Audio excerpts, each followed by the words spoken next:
One more one more type of interspecific interaction. One more type of interspecific interaction that is called as predation. One more kind of interspecific interaction that is called predation. Here predation means it is the type of interspecific interaction. It is the type of interspecific interaction. Type of interspecific interaction in which stronger animal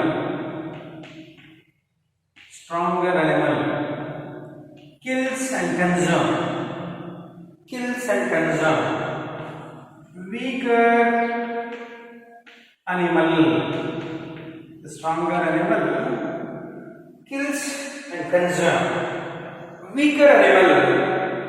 That is called predation. Stronger animal kills the weaker animal. That type of interspecific interaction is called as predation. Here, the stronger animal called predator. Stronger animal called predator. The weaker animal called prey. Weaker animal called prey. Predator kills the prey. That kind of mechanism. Here, predator is benefited, prey is harmed. This kind of mechanism, this kind of interspecific interaction is called as predation. Here, the stronger animal called predator, weaker animal called prey. Come to the next. The role of predators.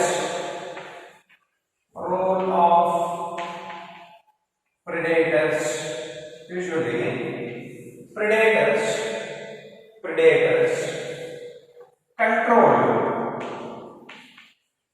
control prey population.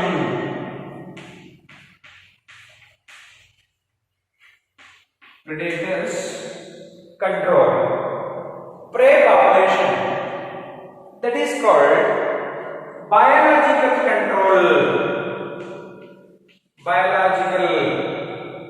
control. Predator controls the prey population. Predators maintain species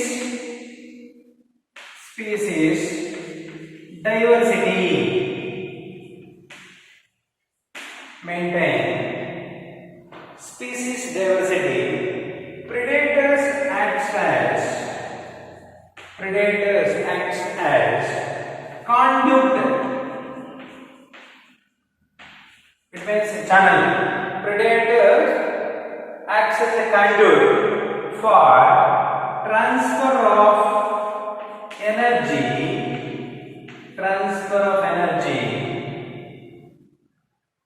transfer of energy to higher trophic levels. These are the major roles of predator. Predator control prey population called biological control. Predators maintain species diversity.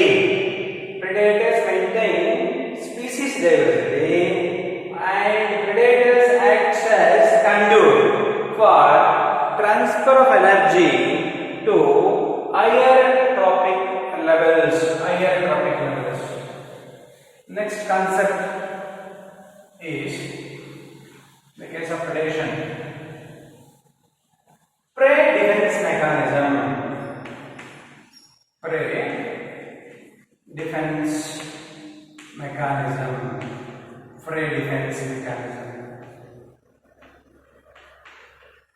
The case of this prey defense mechanism, Usually, prey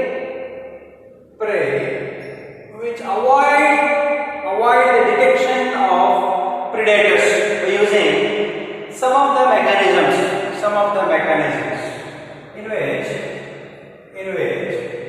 to avoid the predators,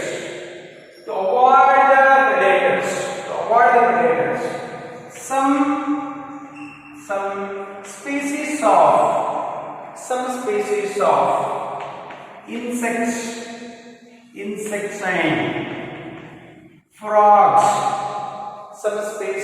insects and frogs, cryptically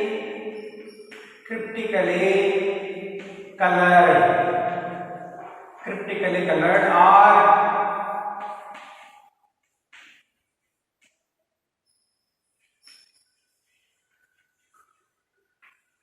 camouflaged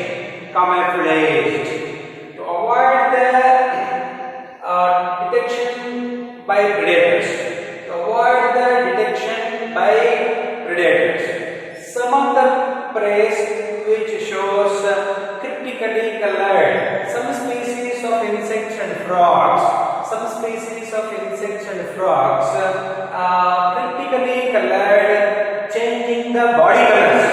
Cryptically colored, biologically the term that is called as camouflaged. And one more example. Monarch butterfly.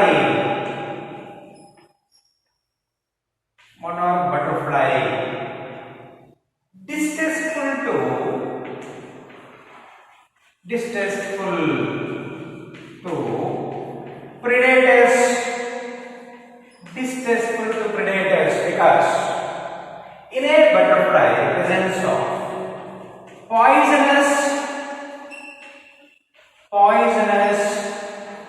chemical. Monarch butterfly distasteful to predators because in which presence of poisonous chemical. This chemical is acquired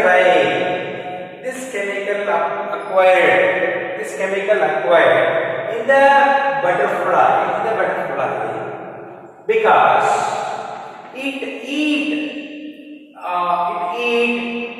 poisonous weeds during caterpillar stage.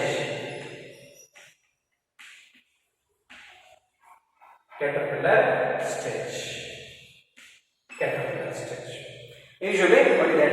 Monarch butterfly distasteful to predators because of the presence of poisonous chemicals. That chemical acquired in the butterfly because butterfly larva eat or butterfly caterpillar eats poisonous weeds. Then only that chemical is acquired in the butterfly, therefore distasteful to predators. Some of the animals produce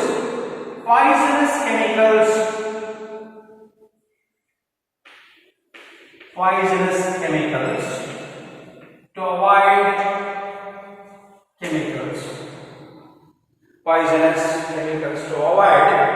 predators. Some of the prey which produces poisonous chemicals to avoid the predators.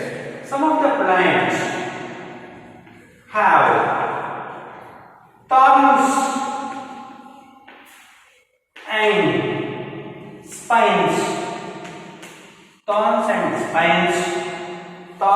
spines. To avoid predators or grazing animals.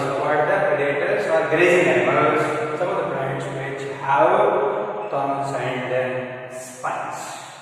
And other kind of plants.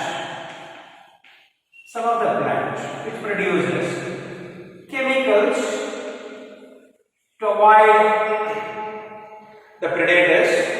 Here the chemicals like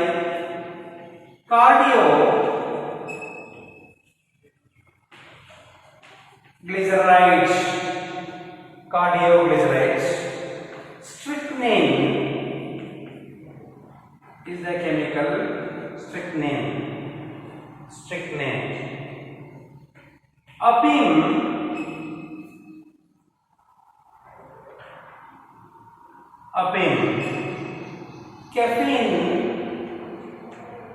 Caffeine, etc. Some of the plants which produces the chemicals to avoid grazers and browsers. Some of the plants which produces chemicals like cardioglycerides, strychnine, apine, caffeine, etc. These are the prey defense mechanisms. Preys which avoid the predators. Some of the mechanisms in the case of a prey, some species of insects and frogs which are typically colored, monarch butterfly, distasteful to predators because in which presence of poisonous chemical. Some other animals which produces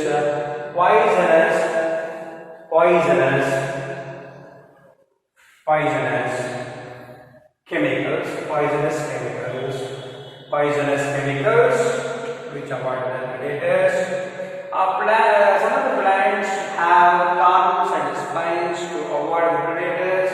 Some of the plants which produces poisonous chemicals to avoid grazers and browsers. Next, parasitism. It is also type of interspecific interaction. In which one species depends on another species.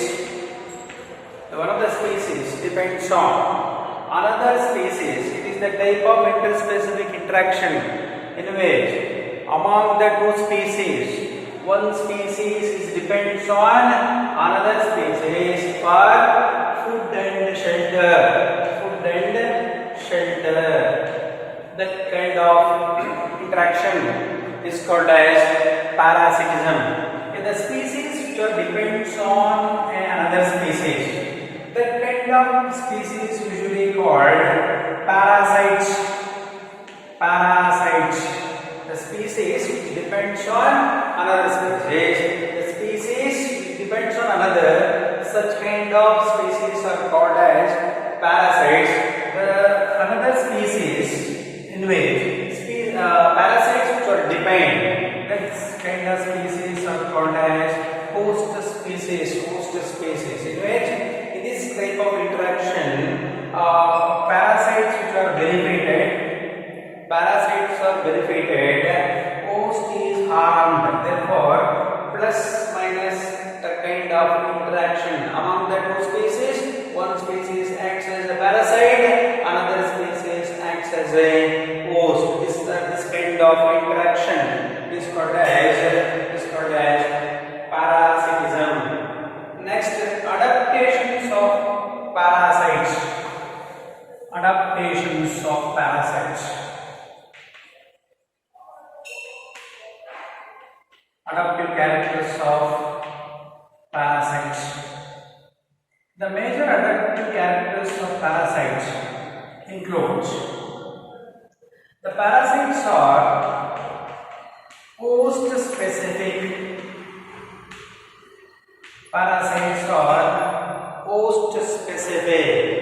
Both the parasites and host which are dependent. The parasites are host specific. The parasite depends on the host. Host is also depends on the parasite. That condition, that kind of mechanism, that is called as co-evolve.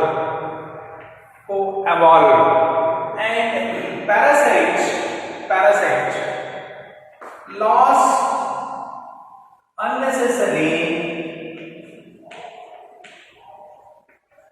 unnecessary sense organs, loss of sense organs in the case of parasites. Loss of sense organs.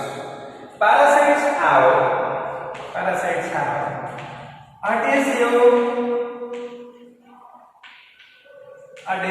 organs or suckers. Adhesive organs or suckers, and one more characteristics in the case of parasites. The parasites loss of digestive system. The parasites have more reproductive capacity. Parasites have more high reproductive capacity. Some parasites depends on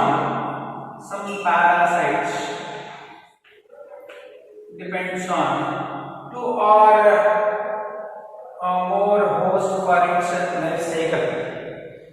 Two parasites which are depends on two or more hosts for its life cycle. For example, Plasmodium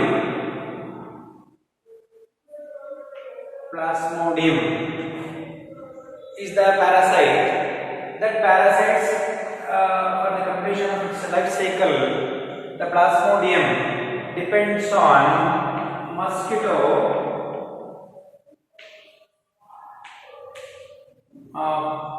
Anopheles female mosquito, and man. Plasmodium, for its completion of life cycle, it required vector and host. Here, vector is mosquito, man is the host. These are the features or adaptive characters of parasites. Adaptive characters of parasites includes host. Parasites are host specific.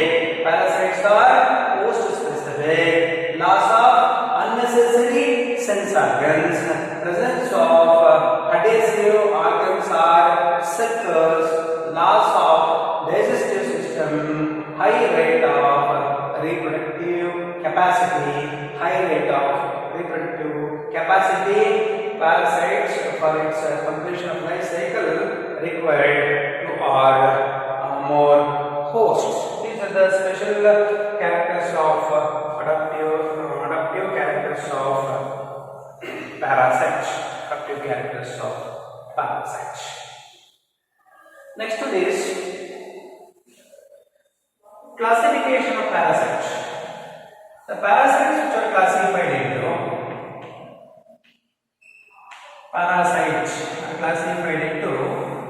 two different types of parasites. Some of the parasites are called ectoparasites and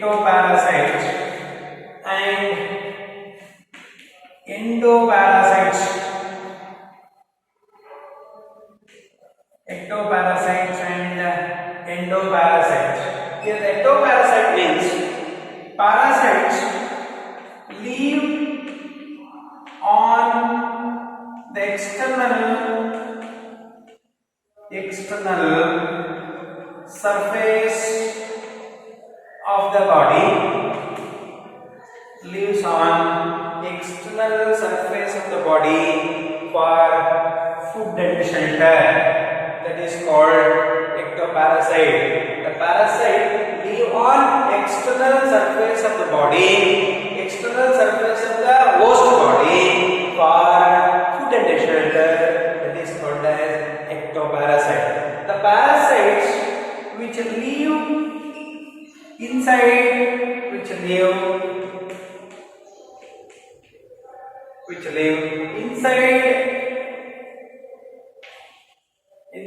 the host body at different sites includes lungs,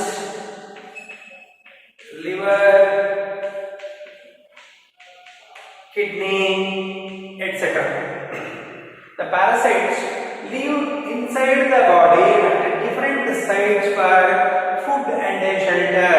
That kind of parasites are called as endoparasites. The parasites which live on the external surface of the host body for food and shelter called ecto. The parasites which are present inside the body, inside the host body for food and shelter, that type of parasites are called as endoparasites. For example for that ectoparasite lies on the head, on human head, lies on human head. That is a parasite. That is ectoparasite. Ticks present on dog. Ticks on dog. Here the ticks which are considered as ectoparasite. And one more example, Cuspita. Cuspita is a plant, parasitic plant. Cuspita present on host plant. Cuspita on a plant. Cuspita is the ectoparasite. Ticks which are the ectoparasites. Lysis which are the ectoparasites. These are the ectoparasites.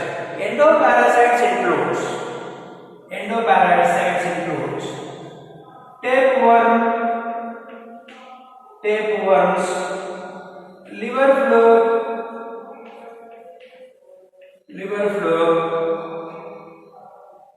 roundworm,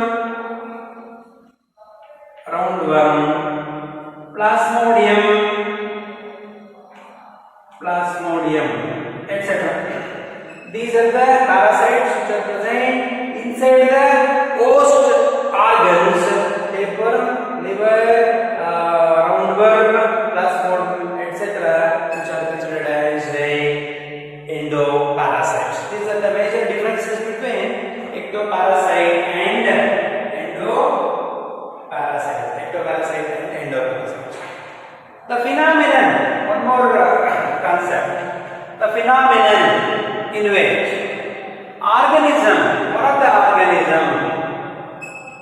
organism lays eggs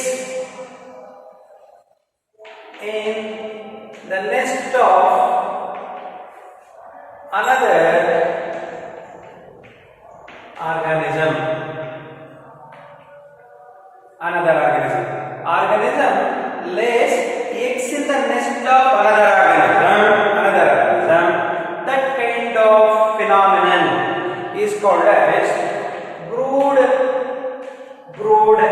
parasitism. Brood parasitism is the phenomenon in which one organism lays eggs in the nest of another organism. Is called as brood parasitism. For example, quail lays eggs in crow nest. Lays eggs in a crow nest. Quail or cuckoo lays the eggs in the crow nest. That is the best example for brood parasitism. Usually, quail lays the eggs in the nest of crow. Here the crow incubate the quail eggs. Here, quail acts as a parasite. Crow acts as a host. Crow incubate the parasitic eggs, and in this nest only what is that quail eggs which are hatches. Usually crow will not differentiate crow eggs and the quail nest. Will not identify the quail eggs.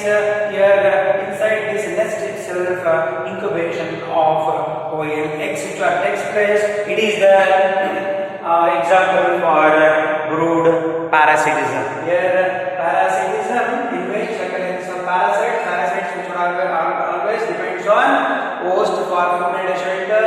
Here the parasite acts as one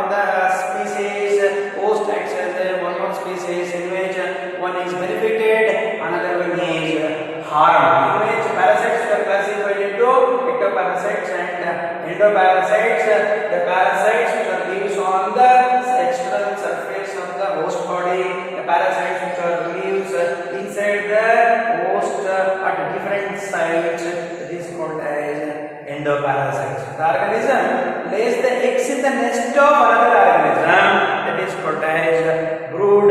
Parasite is the best example for that. Quail lays eggs in the nest of crow. It is the best example for brood parasitism.